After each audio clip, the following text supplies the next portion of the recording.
نبی پاک صلی اللہ تعالیٰ علیہ وسلم نے ہمیں حقوق العباد کے معاملے میں زیادہ احتیاط کرنے کا کہا ہے، اور حضور سید عالم علیہ السلام نے صحابہ کے بھرے مجمع میں سے یہ سوال کھڑا کیا، فرمایا تم مجھے بتاؤ مفلس کون ہے؟ غریب، تنگ دست اور بالکل تہی دست بندہ کون ہے؟ ہمارے ہاں سارے لوگ یہ رمضان شروع ہوتا ہے تو لوگ کہنا شروع کر پیر صاحب دعا منگو، حالات بڑے خراب ہیں۔ مثلا کیا خراب ہے حالات؟ شامی روٹی نہیں لبدی، حالات صرف یہ خراب ہیں کہ پڑوسی نے پجارو لے لی اور مجھے نہیں ملی، اتنے ہی حالات خراب ہیں، اس سے زیادہ تو نہیں۔ حالات اتنے ہی خراب ہیں کہ جو باہر بھائی چلا گیا تھا اس نے فلانی سوسائٹی میں پلاٹ لے لیا، میں پیچھے رہ گیا ہوں، اس سے زیادہ تو کوئی ایسا معاملہ نہیں۔ تو کتنے سارے لوگ ہیں جو اس بات کا اظہار کرتے ہیں۔ پھر میں نے یہ دیکھا ہے کہ بلا وجہ کے بعد لوگ شکوے کرتے ہیں، دیکھو جی میرا بھائی ہے، میرا دوست ہے، میرا رشتہ دار ہے، پڑوسی ہے، تو اس نے گاڑی بدل لیا ہے، موبائل بدل لیا ہے، فلانی چیز اس نے لے لیا، میرا خیال نہیں رکھا۔ بھئی مثلا آپ کا کیا خیال رکھنا چاہیے تھا؟ نہیں، اس نے موبائل لیا ہے 3 لاکھ کا، تو آپ کا خیال ہے کہ میرا یہ خیال رکھتا کہ 1.5 کا مجھے لے دیتا، 1.5 کا وہ یہ لے لیتا۔ یہ مطالبہ غلط ہے شریعت میں۔ آپ کے جو ذمے، اس کی ذمہ داریاں جہاں تک بنتی ہیں وہاں تک تو وہ ادا کرے گا۔ دیکھیں نا، شریعت اسلامیہ بڑا پیار کرتی ہے بندے کے ساتھ، تو کھرب پتی بندے پر بھی شریعت نے یہ نہیں قدغن لگائی کہ تو کھرب پتی ہے تو اس طرح کر 40% زکوٰۃ دے، یہ نہیں کہا۔ لاکھ پتی بھی 2.5% ہی دے گا اور ارب کھرب پتی بھی 2.5% ہی دے گا۔ اگر اس کے دل میں وسعت اللہ نے پیدا کیا تو وہ لوگوں کا خیال کرے۔ تو حقوق العباد کے معاملے میں بعض تو ہمارے مطالبات ہیں جو مطالبے سرے سے درست نہیں، سرے سے ٹھیک نہیں، لیکن جو بعض اوقات ہمارے وجود سے، لہجے سے، آنے جانے سے ٹھیس پہنچ جاتے، میں پرسنلی بعض چیزوں کو نوٹ کرتا ہوں اور مجھے ان کا بڑا خیال رہتا ہے۔ میں محسوس کرتا ہوں کہ نہ چاہتے ہوئے بھی ہمارے رویے سے بعض لوگوں کو تکلیف ہوتی ہے، نہ چاہتے ہوئے۔ تو حقوق العباد کے مسئلے میں ہم زیادہ کمزور ہو جاتے ہیں۔ آج یہ سوچنا ہے کہ وہ جو میری ذمہ داریاں ہیں، جو شریعت نے، دین نے، اسلام نے، اور کچھ میں نے خود کہیں شاگرد بن کر، کہیں ارادت مند بن کر، کسی جماعت کا ممبر بن کر، کسی مسجد کی ذمہ داری لے کر، کسی ویلفیئر کام کی ذمہ داری لے کر، کسی غریب کی ذمہ داری لے کر، کسی مزدور کی ذمہ داری لے کر، جو میں نے اپنے اوپر خود چیزیں ضروری قرار دے لی ہیں، میں ان میں کہاں تک کامیاب ہو سکا ہوں۔ اپنی ذمہ داریوں کا حضرت معاویہ بن خدیج رضی اللہ تعالیٰ عنہ ایک صحابی ہیں، وہ فرماتے ہیں کہ مجھے حضرت عمر نے کہیں بھیجا تھا جہاد کے لیے، تو میں وہ کامیابی کی خبر لے کر دوپہر کو لوٹا، تو عرب شریف کے اندر چونکہ گرمی زیادہ ہوتی ہے، میں نے مناسب نہیں سمجھا کہ میں حضرت عمر کو دوپہر کو جگا کے خبر دوں کہ حضور بے فکر ہو جائیں، اللہ نے کامیابی دے دی۔ میں نے شام ہونے کا انتظار کیا، یہ ان کے اچھے اخلاق کی علامت، اعلیٰ ظرفی کی بات بتا رہے ہیں۔ کہتے میں نے شام ہونے کا انتظار کیا، مغرب کے وقت یا عصر کے وقت میری ملاقات ہوئی، تو میں نے حضرت عمر سے کہا کہ حضور الحمدللہ اللہ نے کامیابی دے دی، جس مہم پہ آپ نے بھیجا تھا وہ اللہ کے فضل سے اس مہم سے کامیابی ہو گئی۔ تو حضرت عمر فرمانے لگے دیر سے کیوں آئے؟ مجھے تو امید تھی کہ تم سرے دوپہر آ جاؤ گے۔ میں نے کہا حضور میں دوپہر کو ہی گیا تھا، دوپہر کو ہی گیا تھا، پر سوچا کہ آپ آرام میں ہوں گے۔ کیا جواب ہے، اور کیا اس جواب کے اندر بہت سارے لوگوں کی ترجمانی ہے۔ حضرت عمر فرمانے لگے آرام کرتا تھا میں، پر وہ دور گزر گیا، اب تم دوپہر کی بات کرتے ہو، اب تو رات کو بھی کم ملتا ہے۔ وہ تھا ایک دور، اب جب اپنے ذمے خود ذمہ داریاں زیادہ لے لی، اب کیا پتا کہ کوئی کہاں سے چل پڑا ہے تجھے ملنے کو۔ وہ دور گزر گیا جب تو سوتا تھا، من چاہی زندگی بتاتا تھا، اب تو نے خود یہ فیصلہ کیا ہے، اب تو میں بھائی تم دوپہر کی بات کرتے ہو، میں تو رات کو بھی گشت کرتا ہوں کہ کوئی ضرورت مند تو نہیں، کوئی حاجت مند تو نہیں۔ تو جو ہمارے ذمہ داریاں ہیں ان میں نازک حد تک، امام بہقی روایت لائے ہیں، ایک صحابی تھے جو حضور کو ہنسایا کرتے تھے، حضور کو ہنساتے تھے، نبی پاک کو بڑے پیارے تھے۔ اس طرح کے بھی کچھ بندے ہونے چاہیے، اس طرح کے بھی کچھ بندے صحابہ کرام علیہم رضوان فرماتے ہیں جب حضور غم امت میں پریشان ہوتے تھے تو ہم منتظر ہوتے تھے کہ کبھی وہ ہنسانے والا آج آ جائے نا، دو چار باتیں ایسی کر جائے نا ہنسانے والی تو معاملہ ٹھیک ہو جائے۔ کچھ لوگ ایسے ہوتے ہیں جن کو دیکھ کے ہی چہرے پر تازگی آ جاتی ہے، مثل تعویذ ہوتے ہیں نا کچھ لوگ، وہ جب بھی ملتے ہیں شفا ہوتی ہے۔ تو یہ حضور کے پاس بیٹھے ہوئے تھے اور ہنسانے والی گفتگو کر رہے تھے، تو نبی پاک بھی ان سے باتیں کرنے لگے، تو بات کرتے کرتے نا حضور نے انگلی ان کی طرف بڑھائی تو ان کے وجود کو انگلی لگ گئی۔ ایک تو وہ روایت ہے نا کہ صفیں سیدھی کراتے وقت حضور تیر کے ساتھ صفیں سیدھی کرا رہے تھے تو ایک صحابی کے پیٹ پہ لگ گیا، انگلی لگ گئی۔ عجیب دیوانے ہیں، کہنے لگے آپ نے مجھے تکلیف دی ہے، معاذ اللہ، انگلی چبھو دی، میں نے تو بدلہ لینا ہے۔ ہمارے ہاں مسئلہ یہ بن گیا ہے کہ کوئی بڑا آدمی بھی اپنے آپ کو قانون کے حوالے نہیں کرتا۔ ملک سے لے کر امت مسلمہ کے کل مسائل تک ہمارے ملک کے اندر ہر بندہ اس کا مزاج ہوتا ہے کہ وہ اپنے آپ کو قانون سے بالا تر سمجھتا ہے، لائن میں لگنا لوگ پسند نہیں کرتے۔ یہ ایک بہت بڑا مسئلہ ہے۔ حضور صلی اللہ علیہ وسلم کی انگلی لگ گئی تو وہ کہنے لگے آپ نے تو مجھے تکلیف دی ہے، میں تو بدلہ لوں گا، تو حضور نے فرمایا لے لے بدلہ۔ اپنے آپ کو قانون کے حوالے بڑا آدمی جب کرتا ہے تو قانون کی عزت بڑھتی ہے، قانون کا وقار بڑھتا ہے، سوسائٹی کے اندر پھر طاقتور قانون ہو جاتا ہے۔ لیکن جب غریب آدمی کے لیے قانون اور ہو اور امیر کے لیے قانون اور ہو، تو اصل معاملہ تو قانون کی بالادستی کا ہے، آئین کی پاسداری کا ہے، اصولوں پہ کھڑے ہونے کا ہے۔ تو نبی پاک صلی اللہ تعالیٰ علیہ وسلم سے کہا کہ میں، حضور نے فرمایا لے لو بدلہ، یہ حقوق العباد کی نزاکت عرض کر رہا ہوں، لے لو بدلہ۔ انہوں نے کہا جی پیٹ سے کپڑا ہٹائیے، تو حضور نے پیٹ سے کپڑا ہٹا دیا۔ تو بڑے دیوانے آدمی تھے، انہوں نے امت کو بتانا تھا کہ کچھ اس طرح کے رنگ بھی ہوتے ہیں محبت کرنے کے لیے، الٹی ہی چال چلتے ہیں دیوانگانے عشق، آنکھوں کو بند کرتے ہیں دیدار کے لیے۔ اس طرح بھی کبھی کبھی ہوتا ہے۔ کپڑا حضور نے ہٹایا تو انہوں نے نبی پاک کے جسم نور کو چومنا شروع کر دیا، کہنے لگے دن بڑے ہو گئے تھے، موقع نہیں کو بن رہا تھا، تو چلو یہ ایک موقع ملا ہے، حضور آپ کو کسی کے ساتھ زیادتی کر سکتے ہیں، تو میں تو موقع تلاش کر رہا تھا۔ اور میرے بھائی نماز کا بھی موقع تلاش کرتے تھے صحابہ، جہاد کا بھی موقع ڈھونڈتے تھے، پر محبوب سے محبت کا بھی موقع ڈھونڈتے تھے۔ کبھی کبھی نا محبت کا بھی تو موقع نرے خشک نہیں نہ ہو جانا چاہیے۔ نہ علماں وچ پھسا سانو تو یار دی گل سنا سانو، اوتھے علم دا سکہ نہیں چلدا جتھے عشق ہوراں دا ڈیرا ہے۔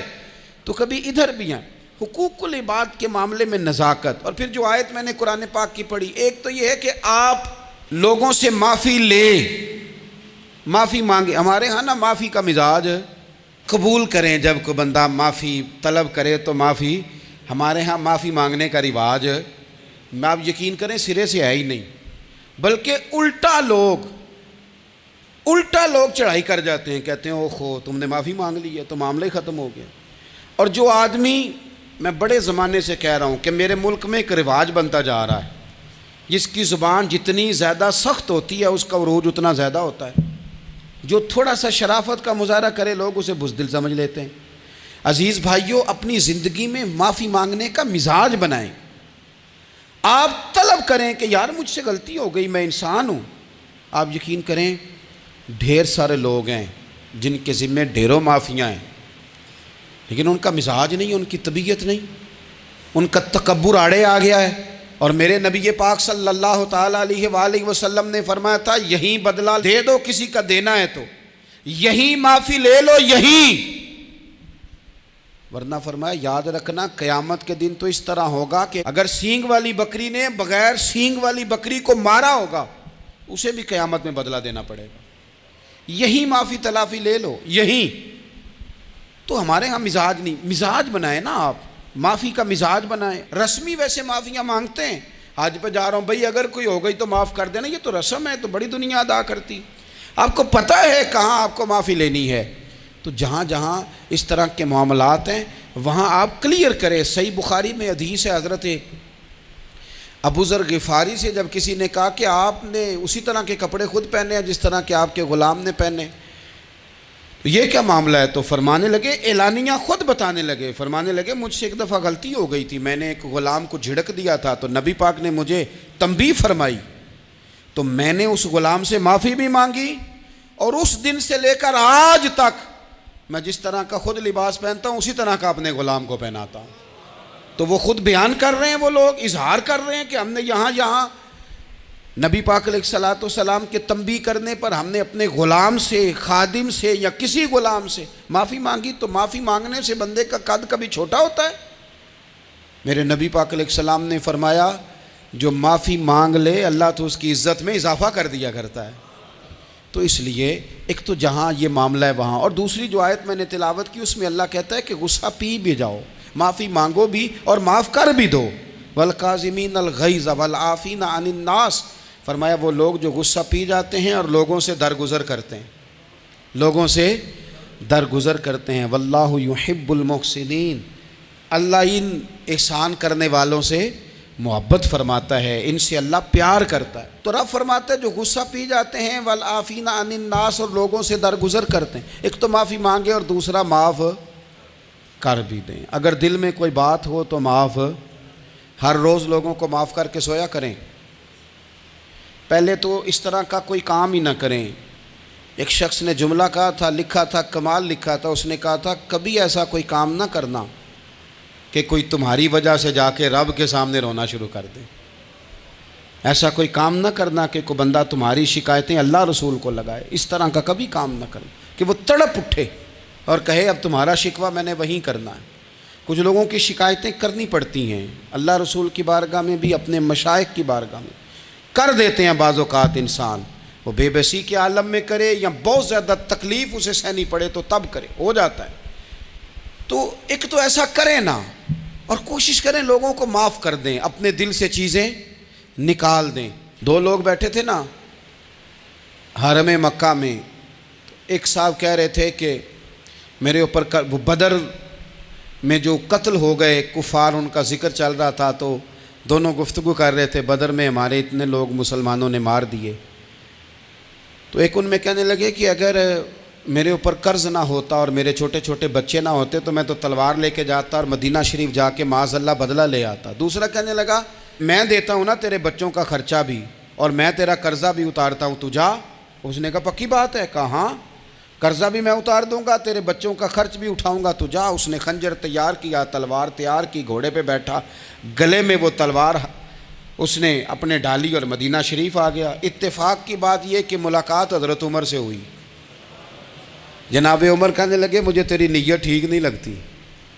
پکڑا کدھر آئے ہو؟ کہنے لگا میں تو بدر کے قیدیوں کے بارے میں بات کرنے آیا. فرمایا تلوار لے کے چل تجھے حضور کے پاس لے کے جاتا ہوں. نبی کریم کی بارگاہ میں لے گئے تو حضور فرمانے لگے کیسے آئے ہو؟ کیسے آنا ہوا؟ کہنے لگے جی میں تو بدر کے جو قیدی آپ کے پاس ہیں ان کی بات کرنے آیا تھا. تو حضور فرمانے لگے چل پھر باقی کی میں سناؤں. خیال آیا مسلمان نیک و بد پہچان جاتے ہیں، محمد آدمی کے دل کی باتیں جان جاتے ہیں صلی اللہ تعالی علیہ وسلم. فرمایا میں سناؤں؟ حضور کیا؟ فرمایا تم اور فلاں بن فلاں وہاں بیٹھے ہوئے تھے نا حرم مکہ میں فلاں پہاڑ کے ساتھ ٹیک لگا کے، اور تم نے یہ کہا تھا نا کہ قرضہ نہ ہوتا، بچے چھوٹے نہ ہوتے تو بدر کے مقتولین کا میں بدلہ لیتا. یہ سارا کچھ طے کر کے پھر آئے ہو تلوار لے کے، اور یہاں کہتے ہو میں قیدیوں کے بارے میں بات کرنے آیا تھا. اس کے تو پسینے چھوٹ گئے، وہ تو بے حال ہو گیا. اس نے کہا اس کا تو سوائے اس کے اور میرے کسی کو نہیں پتا، اور اگر آپ کو پتا چل گیا ہے تو پھر آپ اللہ کے سچے رسول ہیں. تو حضور اگر آپ کو پتا چل گیا ہے کہ میں قتل کرنے کے ارادے سے آیا ہوں، میں معاذ اللہ بدلہ لینے آیا ہوں، اللہ کرے آپ کو سمجھ آئے میری بات کی. یعنی ایک تو یہ ہے کہ بندہ وہ پکڑا گیا ہے اور ایک یہ کہ کسی کو پتہ چل گیا ہے کہ یہ اس کام آیا ہے، پھر لوگ جب معافی دیتے ہیں تو بڑی کہانیاں سنا کے دیتے ہیں، ایسے نہیں دیتے۔ حضور اب آپ کو پتہ چل گیا ہے تو کیا کریں گے؟ تو حضور فرمانے لگے تو بتانا تیرے ساتھ کیا کریں؟ اس نے کہا کہ میں نے سنا ہے آپ معاف بڑا کر دیتے ہیں۔ یعنی یہ گھر سے کو پیار کرنے نہیں آیا، پھولوں کا گلدستہ لے کے نہیں آیا، تلوار لے کے آیا، لیکن یہ میرے محبوب کا حوصلہ ہے، اور آیا بھی عین مسلمانوں کے بیچ ہے، جو چاہیں اس کے ساتھ کر سکتے ہیں۔ اس نے کہا معاف کر دیں، تو حضور نے فرمایا جا میں نے معاف کیا۔ حضور نے معاف کیا۔ وہ کہتا ہے حضور معاف کر رہے تھے اور رب میرے دل میں ایمان کو تازگی عطا فرما رہا تھا۔ حضور نے معاف کیا اور میں نے کلمہ پڑھنا شروع کر دیا۔ ہم معافی نہیں دیتے، کبھی کبھی صلح تو کر لیتے ہیں، صلح ہو جاتی ہے، پنچایت میں صلح ہو گئی، پھر لڑائی ہوئی، پھر بات شروع سے شروع ہو گئی، کیونکہ ہم نے معافی، پھر وہ بات شروع ہو گئی 1955 سے، تو وہ بھی آکھیا سی، تو اے بھی کیتا سی، وہ بننے والی گل یاد ہی، او بس کر یار، کچھ بھولیں بھی تو۔ بچے پتہ کیوں خوش رہتے ہیں؟ آپ کو پتہ ہے بچے کیوں خوش رہتے ہیں؟ بچوں کو بات بھول جاتی ہے، اس لیے بچے، اماں نے ادھر 2 تھپڑ مارے 3-4 منٹ پہلے، اور اگلے 5 منٹ میں اماں نے پھر ماتھے کا بوسہ لیا تو بھول گئی بات۔ اللہ کرے کوئی تھوڑے تھوڑے بچے بھی بن جائیں۔ یہ جو بہتے سیانے ہیں نا، ان کا بھی اللہ ہی حافظ ہے، عقل زیادہ آ گئی ہے نا۔ اس لیے اقبال جیسے لوگوں نے کہا تھا خرد کی گتھیاں سلجھا چکا ہوں، یا رب مجھے صاحب جنوں کر دے، صاحب جنوں کر دے، صاحب اللہ کوئی تھوڑا سا مجھے مجنون بھی بنا۔ یہ زیادہ عقل تو کسی کام کی رہی نہیں، پاگل کر دی، پاگل کر دی۔ بہت سارے لوگ ایسے ہیں زیادہ سمجھدار ہوتے ہیں، لہذا معافی دینے کو تیار، معافی دیں۔ جب کوئی معافی کا مطالبہ کرے تو اسے معافی، سب سے مشکل کام ہوتا ہے لمبی لسٹ والے دشمن کو معاف کرنا۔ لسٹ جس کی لمبی ہو نا غلطیوں کی، ایک آدھ غلطی تو معافی ہو جاتی ہے۔ کچھ لوگوں کی لسٹ بھی بڑے، کچھ عادی مجرم بھی ہوتے ہیں، لسٹ لمبی ہوتی ہے، ان کو معافی دینا بھی تھوڑا سا مشکل ہوتا ہے۔ لیکن کمال بھی یہ ہے کہ جس کی لسٹ لمبی ہو اسے یک جنبش قلم بندہ معاف کر دے، کو چھٹی ہو گئی، جا تجھے معاف کیا۔ اور یہ ہمیں کیوں کرنا چاہیے کہ میرا رب بھی ایسے کرتا ہے، میرا رب بھی ایسے، وہ گنواتا تو نہیں نا، یہ بھی کیا، یہ بھی کیا، یہ بھی کیا۔ حضور فرماتے ہیں، ذرا سننا حدیث، حضور فرماتے ہیں کچھ لوگوں پہ اللہ کرم کی چادر ڈال کے نا قیامت والے دن، یہاں بھی اس نے پردہ رکھا تھا تو وہاں بھی کرم کی چادر ان پہ ڈلے گی، تو اللہ فرمائے گا یہ گناہ کیے تو چھوٹے چھوٹے گناہ اس کے گنوائے جائیں گے، یہ اب وہ ڈرے گا، چونکہ پتہ تے سارا ہے نا سردار نو کیتیاں دا، اب وہ ڈرے گا، چھوٹے چھوٹے گناہ اس کے گنو، تو اس کا خیال ہے بڑے بڑے بھی نہ سامنے آ جائیں، چھوٹی چھوٹی غلطیاں اس کی گنوائی جا رہی ہیں، جو ڈر رہا ہے، کانپ رہا ہے۔ قربان جائیں نبی پاک کے لفظوں پہ، کچھ گلاں اجیاں نے قرآن پاک اجیاں نے، یہ نا میری دادی کہا کرتی تھی، میری اماں کہا کرتی تھی، اے کچھ کام اجائے نے، کچھ گلاں اجیاں نے کہ اتنے دل کردہ صفحہ بند ہو جانا ہے تو معافی ہو جانی، یعنی ختم ہے یہ بات، اس سے آگے کسی نے سوال پوچھنا ہی نہیں۔ چھوٹے چھوٹے گناہوں کا اللہ تذکرہ فرمائیں، یہ کیا یہ کیا یہ کیا، یا اللہ ہو گیا۔ اب بندہ ڈر رہا ہے کہ بڑے بڑے بھی سامنے آ جائیں گے، لیکن چھوٹے گناہوں پہ ہی فل سٹاپ لگا کے نا، تو رب فرمائے گا یہ جو تیرے گناہ ہیں نا، اس کے بدلے تجھے نیکیاں دی جا رہی ہیں، تو نے سچی توبہ کی تھی تو ان گناہوں کو بدل کے نیکیاں بنایا جا رہی ہیں۔ پہلے ڈر رہا تھا، حضور فرماتے ہیں، اب فٹافٹ بول پڑا، کہنے لگا یا اللہ میں نے تو بڑے بڑے بھی کیے ہیں، یعنی اگر چھوٹوں کی نیکیاں بن گئی ہے تو وہ پاپ کدھر ہیں، بڑے بڑے وہ میرے کدھر ہیں۔ کریم یہ بات کر رہے ہیں اور صحابہ رو رہے ہیں، میں نے تو بڑے بڑے بھی کیے ہیں، بڑے بڑے کدھر ہیں۔ اللہ تعالیٰ بندوں کو معاف فرماتا ہے، رب اپنے بندوں کو وہ معاف کرتا ہے۔ اگر اللہ معاف نہ کرے تو جتنے جرم ہمارے رب کو ہمارا پتہ ہے، بتاؤ سویرے روٹی ملے، سانس ملے، شعور قائم رہے، جب مالک اتنا معاف کرتا ہے تو ہم اس کے بندوں کو کیوں نہیں معاف کرتے؟ کر دیں معاف۔ پکے لوگ کھڑے تھے، پکے دشمن کھڑے تھے فتح مکہ کے دن حضور کے سامنے، اور کچھ لوگ ایسے ہوتے ہیں جن سے امید نہیں ہوتی اپنے ہوتے ہیں کہ یہ والا جملہ، اور بندہ کہتا ہے یار تجھے تو نہیں نہ کہنا چاہیے تھا، کوئی اور کہتا مجھے. کہتے ہیں یہ نہ سمجھیں کہ لوگ کہتے نہیں، کہنے والے. یہ بات ہی آپ چھوڑ دیں کہ کوئی آپ کو کچھ کہے گا نہیں، یہ چھوڑ دیں. مخلوق تو اس طرح کی بات ڈھونڈ کے لاتی ہے کہ انسان پریشان ہو جاتا ہے کہ یار میں یہ کر سکتا تھا، میں نے کیا نہیں، اور جو میں نے کیا نہیں وہ تو نے میرے کھاتے ڈال دیا ہے. ایسے لوگ سامنے کھڑے ہو گئے فتح مکہ کے دن کہ جن کے چہروں سے ان کی زیادتیاں عیاں ہو رہی تھیں، ان کے ظلم چھلک رہے تھے چہروں سے. حضور کے سامنے کھڑے ہیں، کانٹے بچھانے والے بھی، روڑے مارنے والے بھی، گلے میں رسیاں ڈال سارے کھڑے ہیں. حضور نے فرمایا بتاؤ تمہارے ساتھ کیا سلوک کروں. انہوں نے کہا آپ کریم ہیں. تو حضور نے پتہ کیا کہا؟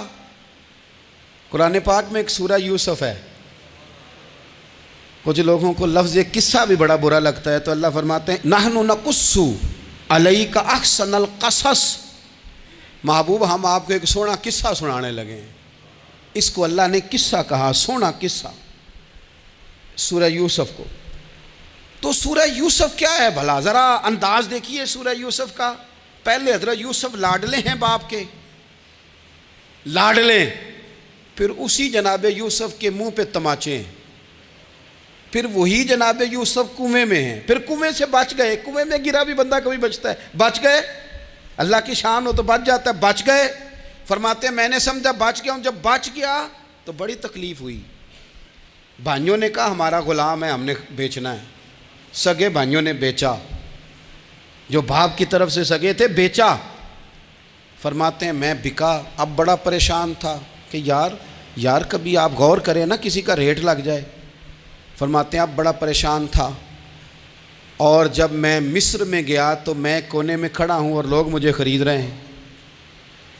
محبت میں یہ قصہ سنانا تو آسان ہے کہ بی بی اٹی لے کے آ گئی تھی، پر جو بیکرا ہے اس کا بھی تو حال دیکھو نا کیا ہے، اس کا ریٹ لگ رہا ہے. یہ بھی تو بڑی. اور جناب یوسف کہتے ہیں پھر عزیز مصر نے خرید لیا تو بادشاہ کے گھر گیا تو کچھ سکھ کا سانس آیا. یہ حضرت یوسف ہیں، یہ لاڈلے ہیں.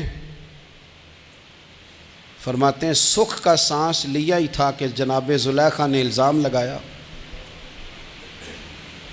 اور وہ غلطی معاذ اللہ جس کا تصور بھی نہیں، اس کی پاداش میں سالوں جیل کاٹا.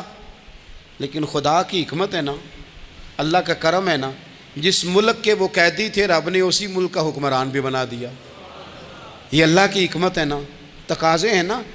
صبح کے تخت نشین شام کے مجرم ٹھہرے، ہم نے پل بھر میں نصیبوں کو بدلتے دیکھا. وہ جو چاہے جب چاہے کر دے. تو جب وہی بھائی مجبور ہو کر سوالی بن کر سامنے آئے ہیں، پتہ کیا ہوتا ہے؟ بندہ معاف کر دیتا ہے. بہت سارے لوگ معاف کرتے ہیں، پر کہانیاں سنا کے پتہ جے نا ادوں کی آکھیا ساجے، پتہ جے نا ادوں کی کیتا ساجے، پھر پتہ جے نا تسی اے بھی آندے سو. یہ ساری کہانیاں سنا کے. لیکن حضرت یوسف کے سامنے کھڑے ہو گئے. جناب یوسف نے بات چھیڑی کوئی نہیں، فرمایا تم سے بات ہی کوئی کرنی، جاؤ تمہیں سارا کچھ معاف کیا. اب جب یہ لوگ مکے والے حضور کے سامنے کھڑے، اس طرح معافی دینی چاہیے. یہ جب سامنے کھڑے ہوئے تو حضور نے فرمایا پتہ تمہارے ساتھ کیا سلوک کرنے والا ہوں؟ کہا حضور نہیں. فرمایا وہی جو جناب یوسف نے بھائیوں کے ساتھ کیا تھا.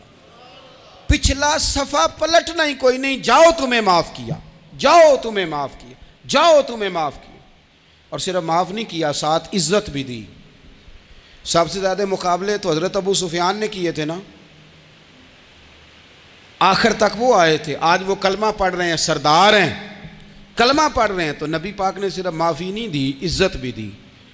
فرمایا جناب ابو سفیان چونکہ اب مسلمان ہو گئے ہیں، میں سب کو معاف کرتا ہوں. جو اپنا اندر سے دروازہ بند کر لے اسے بھی معاف کرتا ہوں، اور جو ابو سفیان کی حویلی میں آ جائے اسے بھی معاف کر دوں گا. تو ابو سفیان وہ کہتے ہیں میں حیران ہی ہو گیا کہ اتنی بڑی بات، معافی بھی دی اور ساتھ عزت بھی دی. تو آج جو سبق آپ کی خدمت میں نے عرض کیا ہے، اس کو آپ امید ہے یاد رکھیں گے. ایک تو یہ کہ معافی مانگ لیں. اگر کسی جگہ ہمارا معافی مانگنا اگر ہم سمجھتے ہیں، ہمارا دل ضمیر گواہی دیتا ہے کہ مجھے معافی مانگنی چاہیے، تو معافی مانگیں. اور دوسرا پھر معافی دیں بھی، اور معافی دیں، سیاسی صلح نہ کریں. معافی دیں تو پھر واقعہ ہی دیں، دل سے دیں۔ اور آخری بات یہ کہ جس طرح ہم نے لوگوں سے معافی لینی ہے اور معافی دینی ہے، اسی طرح جہاں ہم سے شرعی قباحتیں ہوئی ہیں، اخلاقی کمزوریاں ہوئی ہیں، ایک بات تو اچھی طرح سمجھ لیں کہ نفل پڑھنے سے حقوق العباد نہیں معاف ہوتے، وہ بندے سے معافی مانگنے سے ہی ہوتے۔